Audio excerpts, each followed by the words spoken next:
नमस्कार, मैं हूं अवनींद्र राजतोष। आपका बहुत बहुत स्वागत है हमारे खास कार्यक्रम छू लो आसमान में। अगर हम इस दुनिया में सरगम की बात करते हैं तो सरगम का मतलब ही होता है संगीत का बेस।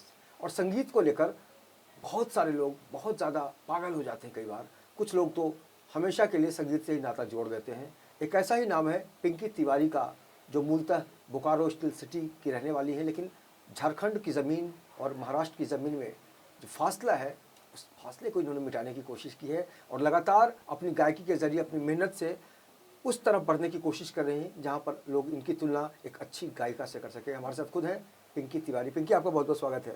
जी प्रणाम। ये बताइए कि मुंबई आने का ख्याल कब और कैसे आया आपके मन में?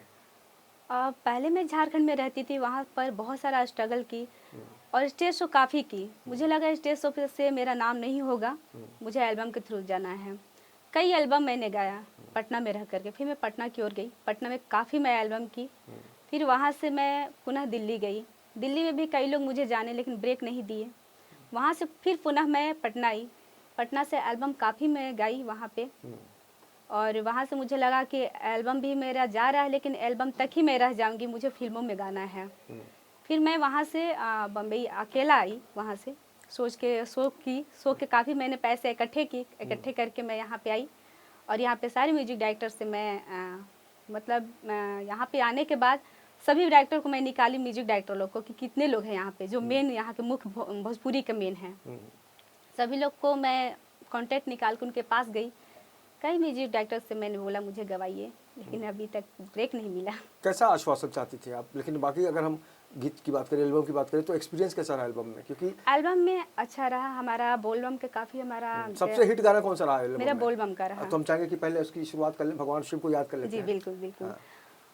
पैदल चल के आए हैं जल चढ़ाने, पैदल चल के आए हैं जल चढ़ाने, हम हैं दीवाने भोले, हम हैं दीवाने, हम हैं दीवाने भोले, हम हैं दीवाने। वाह। और इसके अलावा किस किस भाषा में आप गाती हैं? आ, ताकि अगर आप बिहार की बात करें, झारखंड की बात करें, तो सबसे ज़्यादा डिमांड भोजपुरी की है वहाँ पे। भोजपुरी में गाती हूँ, झारखंड गाती, जो एक उधर का हिट गाना था, हाँ। चल गे गंगे डुबकी लगे भाई, हम्म। तो झारखंड का एक था नागपुरी। हाँ। चल गे गंगे डुबके लगे भाई गंगा के पानी में, ओहो। आई जाए तैनी खार गजब रे तोरे जवानी में। बहुत बढ़िया, बहुत बढ़िया। अगर हिंदी फिल्म इंडस्ट्री की बात करें जी तो किस तरह की इमेज सोची है आपने? बहुत सारे आपने गायिकाओं को सुना होगा। जी। सबसे ज़्यादा पसंदीदा गायिका कौन है आपकी? मुझे भोजपुरी में सबसे पवन जी और कल्पना जी कल्पना मेरे पटवारी। गुरु जी हैं। इनको मैंने देख कर के सीखा। मैं फर्स्ट सेकंड थर्ड ईयर तक मैंने क्लास किया संगीत में। बाकी मैंने ज़्यादातर मैंने जो भी सीखा पवन जी को देख कर सीखा, कल्पना जी को देख के सीखा। इन दोनों से कभी मिलने का मौका मिला कि नहीं आपको? नहीं, कभी नहीं। इरादा है? बहुत दिल करता है कि मैं पवन जी और कल्पना जी के साथ में शो करूं, पवन जी के साथ में गाने गाऊं और कल्पना जी के साथ में शो करूं, उनके पैर छूने के कभी मुझे मिल जाए। मैं बहुत गुरु मानती हूँ चलिए, मैं उनको। दुआ करूंगा कि आपकी जो इच्छा है वो निकट भविष्य में पूरी हो। लेकिन अगर हम संगीत की बात करें, आज का गीत जो है जी। आपको पसंद है कि पहले का गीत पसंद था? क्योंकि आज बहुत डिफ़िकल्ट हो गया, बहुत चेंज हो गया है स्टाइल वगैरह सब कुछ। नहीं, पहले के गाने जो पहले आते थे, कहे मोस सजना तो हरे सजनिया, पगे पगे लिए जाऊं हाँ। तो हरी बलैया में, पगे पगे लिए जाऊं तो हरी बलैया। वाह। ऐसे गाने मुझे बहुत पसंद है। मैं अच्छा, गाना भी चाहती हूँ। ये बताइए कि अगर संगीत में हम जब भी स्ट्रगल करते हैं या फिर उसमें करियर बनाने की बात करते हैं तो शिक्षा यानी म्यूज़िक की जो जानकारी होती है जी। वो कितनी मायने रखती है? बहुत मायने रखती है इसमें। संगीत में जो हमारे गाने की हरकत कहाँ लेते हैं और मुर्की जिसको बोलते हैं वो मुर्की कहाँ पे आएंगी, कौन से शब्दों में आएगी, ये ज़रूरी रखता है। हाँ। चाहे वो हिंदी हो, भोजपुरी, किसी भी भाषा में गाने हो, वो संगीत को थोड़ी जानकारी होना ही चाहिए। जानकारी की बात तो ठीक है, लेकिन आज हर तरह के गाने आ रहे हैं। कुछ डबल मीनिंग गाने आ रहे हैं, कुछ ऐसे भी गाने हैं जिसको आप फैमिली के साथ नहीं सुन सकते। अगर आपको इस तरह का ऑफर आएगा तो आप क्या डिसीजन लेंगी? ऐसे जो गाने आते हैं, डबल जो मीनिंग गाने आते हैं, उससे जल्दी लोग हाईलाइट हो जाते हैं, लेकिन जल्दी वो बुझ जाते हैं। लेकिन हमारे जो गाने और भी जो अच्छे गाने होते हैं, वो गाने हमारा बहुत लंबा चलता है और उससे हम कई खुद को मैं महसूस करती हूँ कि वो अच्छा मैं कहीं गा सकती हूँ।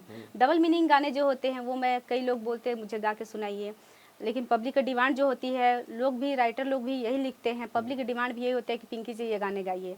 तो वैसे मजबूरी होती है हमारी आगे हिट होने के लिए कि हमारे जो स्टूडियो में मैं गाती हूँ तो वो लोग गवाते हैं, तो हम लोग अभी स्ट्रगल हैं तो गा लेते हैं, क्योंकि उससे मुझे यहाँ रहना, खाना पीना, बम्बई में बहुत सारी चीज़ें हैं, इसलिए मुझे गाना पड़ जाता है। आपको कौन सी बात ऐसी है जिसने मुंबई में बहुत ज़्यादा प्रभावित किया हो आपको?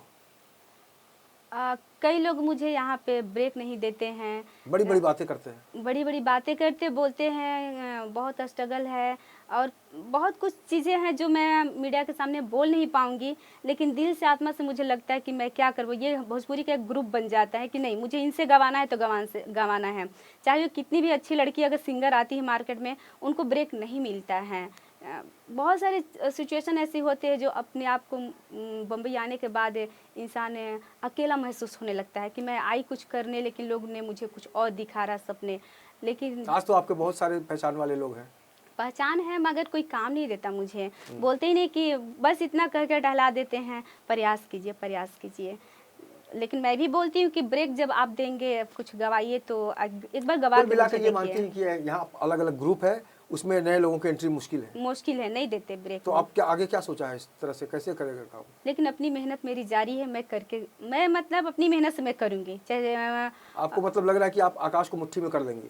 नहीं, आकाश का नहीं कर पाऊंगी, लेकिन जो मुझे यहाँ पे उम्मीदें आकाश को करके लेकिन छूने की कोशिश तो करेंगे ना आप? बिल्कुल। मैं इस शो अगर का नाम ही है झारखंड से, छू लो आसमान। मैं झारखंड से आकर के, अभी पटना से आकर के मैं बम्बई में आई हूँ, तो कुछ तो करके जाऊंगी यहाँ से झारखंड में, मैं फिल्मों में गा कर जाऊंगी। बिल्कुल। और अब तक कितने एल्बम टोटल निकल चुके हैं आपके? अगर हम एल्बम हमारे बहुत कम से कम 100 पार होंगे। तो 100 एल्बम निकलने के बाद पिंकी को ये लगता है कि वो बहुत मायूस नहीं है, और भले ही रास्ता थोड़ा टफ है, लेकिन मकसद जो है उसमें बहुत ज़्यादा बुलंदी है। तो उम्मीद की जा सकती है कि आने वाले दिनों में अपनी गायकी के ज़रिए, अपनी मेहनत और लगन के ज़रिए ये लड़की एक अलग मुकाम बनाएगी, और हम भी दुआ करेंगे कि इसकी जो यात्रा है वो इतनी आगे बढ़े कि वहाँ तक पहुँचकर अगर ये हाथ उठाए तो उसकी आकाश इसकी मुट्ठी में हो। क्योंकि हर कोई एक न एक दिन नया होता है। आज भले ही पिंकी का सफ़र बहुत ज़्यादा नया नहीं है, क्योंकि इसकी शुरुआत हो चुकी है। 100 एल्बम का मतलब ही होता है बहुत ज़्यादा अच्छा एक्सपीरियंस। लेकिन मुंबई में अभी जिस तरह से इनकी प्रतिभा आ चुकी है, उसको अब उसकी दस्तक जो है वो इंडस्ट्री तक कब तक पहुंच पाती है, इसके लिए थोड़ा सा इंतजार करना पड़ेगा। लेकिन इनका जो सफ़र है वो लगातार जारी है। साथ ही साथ हम उम्मीद करते हैं कि आपका जो कॉन्फिडेंस लेवल है उसमें बढ़ोतरी हो। बहुत बहुत शुक्रिया आपसे बात करने के लिए। आपसे मेरे हमेशा निवेदन है मीडिया लोग से कि हमारा सपोर्ट करें, और जितने भी मुझे देख रहे हैं सभी लोग से आशीर्वाद मुझे हमेशा बनाए रखें। चलते मुझे चलते इस लाइन में आशीर्वाद देते रहिए। आशीर्वाद तो तभी मिले, चलते चलते का भोजपुरी लाइन गा। एक गाना था, अरे हमरा खाते खाए के मोटाई जइबा, हमरा खाते खाए के मोटाई जइबा, सवतीनिया के चक्कर में भुलाई जइबा, सवतीनिया के चक्कर में भुलाई जइबा। बहुत खूब। तो गायकी में एक अंदाज के साथ साथ कुछ ऐसी बात भी है जिसको लोग सुनेंगे तो महसूस करेंगे कि वाकई पिंकी तिवारी की आवाज़ में कोई ख़ास बात है, और ये सफ़र हमेशा जारी रहे, यही दुआ है। तो हमसे बात करने के लिए एक बार बहुत बहुत शुक्रिया और शुभकामनाएं।